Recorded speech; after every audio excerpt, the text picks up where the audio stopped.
Hello everyone, hope you're having an amazing day. Welcome to our channel Curry Bites. Today I'm gonna show you how to make red amaranthus stir-fry or Sigappu Keerai Poriyal.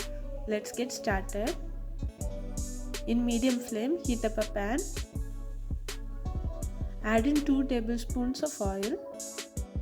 This recipe tastes best with coconut oil and sesame oil.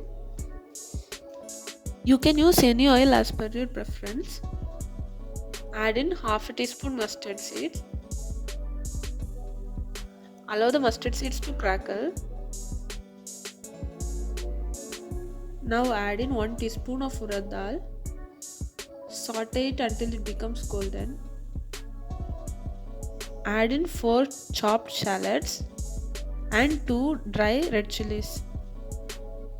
Saute it until the onions are translucent. Once the onions are translucent, add in finely chopped red amaranthus leaves.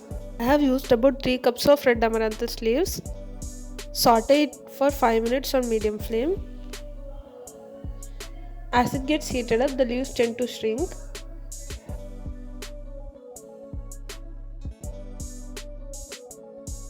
After 5 minutes, add in half a teaspoon of salt and a handful of shredded coconut. Mix everything well. Serve and enjoy. Please do give this recipe a try and share in your feedbacks. Subscribe to our channel for more future recipes. Thank you for watching.